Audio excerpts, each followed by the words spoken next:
तो खबर आ रही है कि हिंदुजा समूह का अनिल अंबानी की कंपनी के अधिग्रहण की दिशा में 2,750 करोड़ रुपए का कदम आगे बढ़ा दिया है।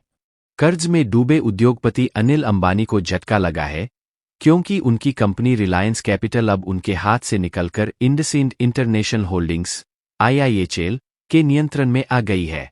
IndusInd international holdings limited (IIHL) ने national company law tribunal (NCLT) के आदेश के बाद 2,750 करोड़ रुपए एस्क्रो अकाउंट में ट्रांसफर कर दिए हैं।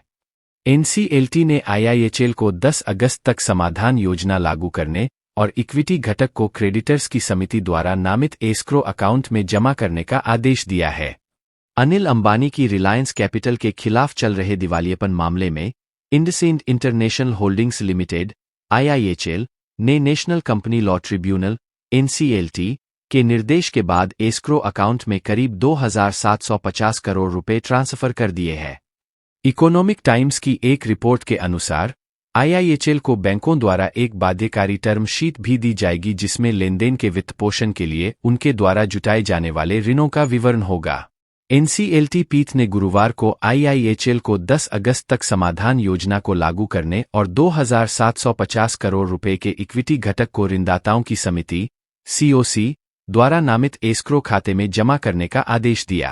आगे की कहानी जानने से पहले वीडियो को एक लाइक करके चैनल को सब्सक्राइब जरूर कर लीजिए, क्योंकि यह आपके लिए 1 सेकंड का काम है, लेकिन इससे हमारी काफी बड़ी मदद होती है। एस्क्रो खाता एक तृतीय पक्ष द्वारा प्रबंधित खाता है, जहां किसी विशिष्ट समझौते की सभी शर्तें पूरी होने तक धनराशि सुरक्षित रूप से रखी जाती है। एक बार शर्तें पूरी हो जाने पर धनराशि उचित पक्षों को जारी कर दी जाती है।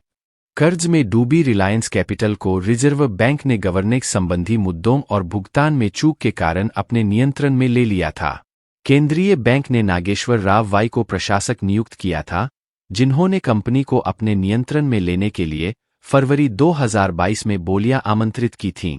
हिंदुजा समूह की कंपनी IIHL रिलायंस कैपिटल के लिए 9,650 करोड़ रुपए की समाधान योजना के लिए सफल बोलीदाता के रूप में उभरी। National company law tribunal (NCLT) Mumbai ने 27 फरवरी को इंडसइंड इंटरनेशनल होल्डिंग्स लिमिटेड की समाधान योजना को मंजूरी दे दी। इससे पहले रिलायंस कैपिटल ने NCLT से समाधान योजना के कार्यान्वयन की समय सीमा से आगे 90 दिन का विस्तार मांगा था, जो 27 मई 2024 थी। इससे पहले 1 अगस्त को रिलायंस कैपिटल के लेंडर्स ने IIHL को एक पत्र लिखकर कहा था कि अगर जल्दी से जल्दी 2,750 करोड़ रुपए का भुगतान नहीं किया गया था, तो इसके प्रतिकूल परिणाम होंगे। IIHL ने दावा किया था कि कंपनी के पास एस्क्रो खाते का विवरण नहीं था, जिस कारण यह पैसा उसने अपने खाते में ट्रांसफर कर दिया था। सूत्रों के अनुसार हिंदुजा ग्रुप की इस कंपनी ने न केवल यह राशि ट्रांसफर ही नहीं की है, बल्कि बैंकों की एक बाइंडिंग टर्म शीट भी प्रस्तुत की है, जिसमें ट्रांजैक्शन की फंडिंग के लिए बैंकों से लिए गए लोन का पूरा विवरण शामिल है। गुरुवार को NCLT ने IIHL को 10 अगस्त तक समाधान योजना को लागू करने और 2,750 करोड़ रुपए लेनदारों की समिति (COC) द्वारा डिजाइन एस्क्रो खाते में जमा करने का निर्देश दिया था। इससे पहले 1 अगस्त को रिलायंस कैपिटल के लेंडर्स ने IIHL को एक पत्र लिखकर कहा था कि अगर जल्दी से जल्दी 2,750 करोड़ रुपए का भुगतान नहीं किया गया था, तो इसके प्रतिकूल परिणाम होंगे।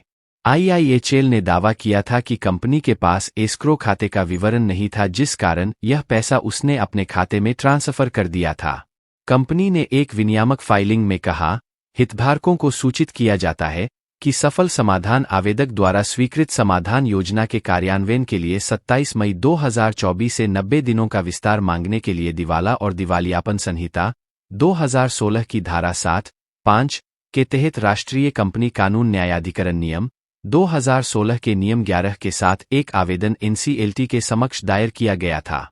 रिलायंस कैपिटल को खरीदने के लिए IIHL ने 9,861 करोड़ रुपए की बोली लगाई थी, जिसे पिछले साल जून में अधिकांश लेनदारों ने मंजूरी दे दी थी।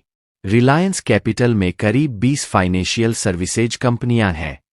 इनमें सिक्योरिटीज ब्रोकिंग, इंश्योरेंस और एक ARC शामिल है। RBI ने भारी कर्ज में डूबी रिलायंस कैपिटल के बोर्ड को 30 नवंबर 2021 को भंग कर दिया था और इसके खिलाफ इंसॉल्वेंसी प्रोसीडिंग शुरू की थी। कंपनी पर क्रेडिटर्स का करीब 23,666 करोड़ रुपए का कर्ज है। कर्ज में डूबे उद्योगपति अनिल अंबानी के हाथ से आखिरकार रिलायंस कैपिटल निकल गई है। रिलायंस कैपिटल को खरीदने के लिए सबसे ऊंची बोली लगाने वाली IIHL ने 2,750 करोड़ रुपए की राशि एक निर्धारित एस्क्रो अकाउंट में जमा कर दी है, जैसा कि national company law tribunal NCLT ने निर्देश दिया था। अनिल अंबानी की अधिकतर कंपनियां लंबे वक्त से मुश्किल दौर से गुजर रही है। कई कंपनियों पर दिवालिया होने की तलवार लटक रही है। इनमें रिलायंस होम फाइनेंस लिमिटेड का नाम भी शामिल है। बता दें कि रिलायंस होम फाइनेंस लिमिटेड एक नॉन बैंकिंग फाइनेंस कंपनी है, जिसके शेयर कुछ साल पहले तक 120 रुपए के भाव पर पहुंच गए थे।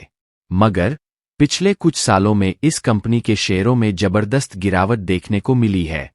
रिलायंस होम फाइनेंस लिमिटेड के शेयर पिछले कुछ सालों में 120 रुपए से क्रैश होकर 4 रुपए तक पहुंच गए हैं।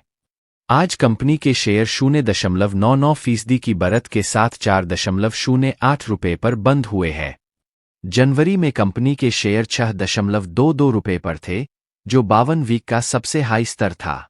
अगस्त 2023 कंपनी के शेयर गिरकर 1.61 रुपए पर पहुंच गए थे, जो 52 वीक का सबसे निचला स्तर है। बता दें कि इस कंपनी में भारतीय जीवन बीमा निगम की भी बड़ी हिस्सेदारी है। LIC के पास कंपनी के 74 लाख से अधिक के शेयर है। ऐसे में यह कंपनी कुल 1.54% की हिस्सेदारी LIC के पास है। बॉम्बे स्टॉक एक्सचेंज को रिलायंस होम फाइनेंस ने सूचित किया है कि कंपनी की बोर्ड ऑफ डायरेक्टर्स की मीटिंग 12 अगस्त 2024 को होने वाली है। इसमें बोर्ड मीटिंग को स्थगित करने पर विचार के अलावा कई अन्य चीजों पर विचार किया जा सकता है।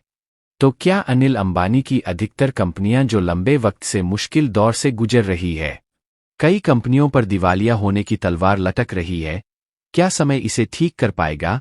अपनी राय कमेंट में जरूर बताएं और वीडियो को एक लाइक करके अपने मित्रों तक जरूर शेयर करें।